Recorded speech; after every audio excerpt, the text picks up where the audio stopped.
In this scene you are about to witness is not just spectacle. It is a lesson written in dust, teeth, jaws, and survival. Out on the open savannah, nothing exists without consequence.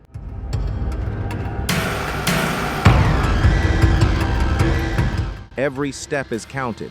Every mistake is remembered by the land. Life here is not about heroism. It is about balance, position, and timing. When one creature misreads the rules of this wild, the savannah responds without mercy. In nature, courage without alignment to reality is not admired. It is punished. The wild does not reward intention. It rewards accuracy. Spotted hyenas are not random hunters wandering in chaos. They live inside a structured society. Their clans are built around cooperation, rank, and shared defense.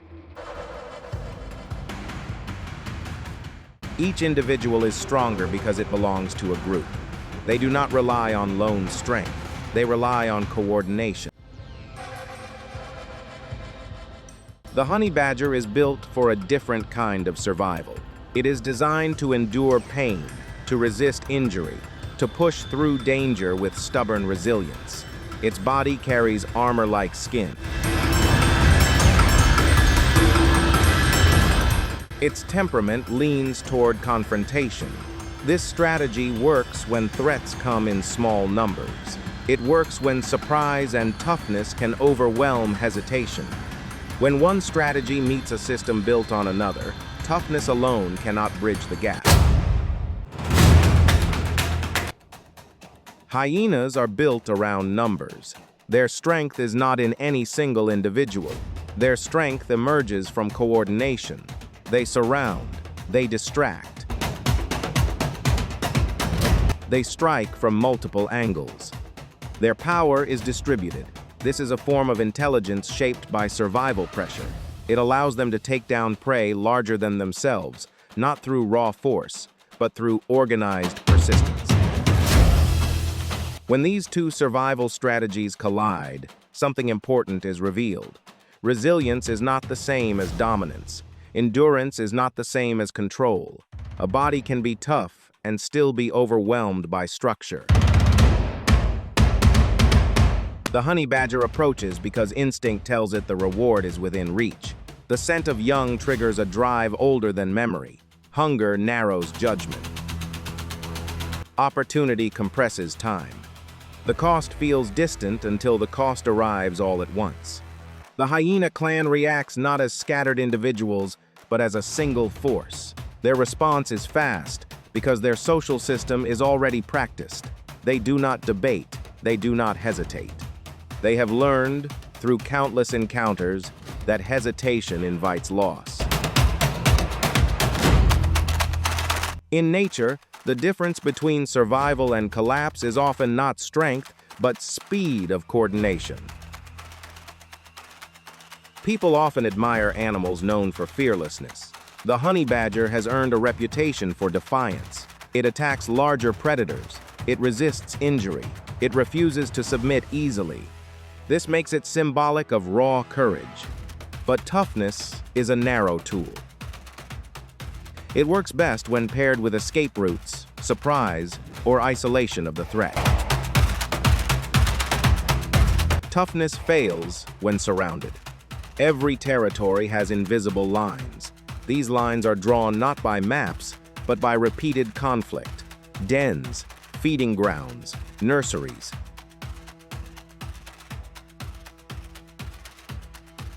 Crossing these lines triggers immediate response because the cost of tolerance is too high.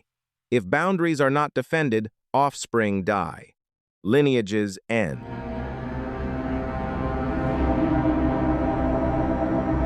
The honey badger crosses into a protected space. The reaction is not personal, it is structural. The clan does not attack out of cruelty.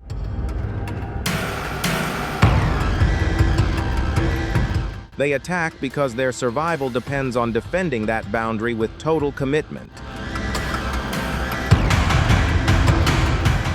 This is how ecosystems maintain stability, not through mercy, through consequence.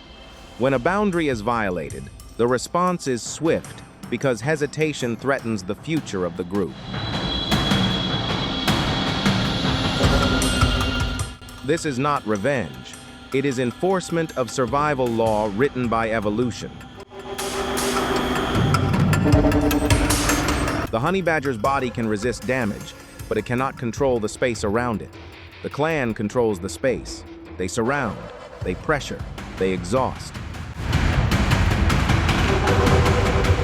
Cooperation becomes a survival technology. It changes the math of conflict.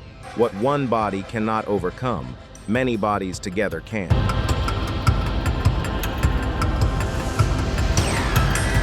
Boundaries on the savannah are not symbolic. Dens and nurseries are defended because the cost of tolerance is extinction. The response to intrusion is not personal, it is structural. If a boundary is not defended fully, the next intruder comes, then the next. Survival demands consequence. This moment also shows why reputation means nothing in nature.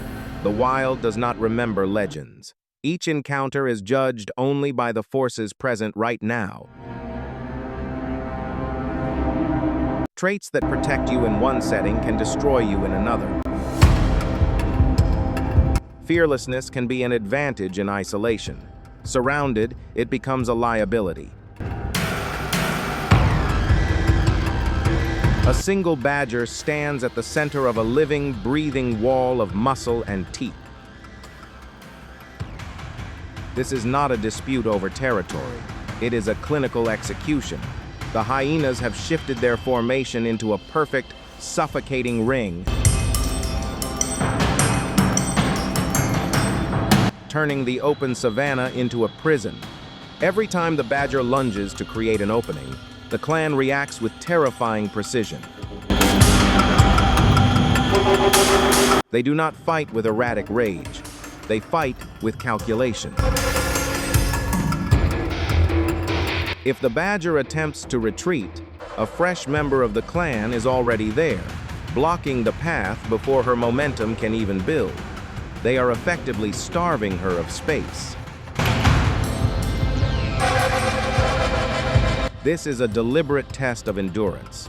By keeping her inside the circle, they force her to expend her limited energy against an infinite supply of adversaries. The badger has built her entire reputation on the refusal to break, but biology has limits that even the most fearless spirit cannot ignore.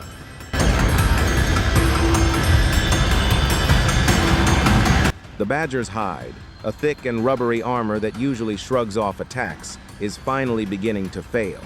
Every time a hyena clamps down, the pressure is not just a bite, it is a structural assault. You can see the shift in her posture.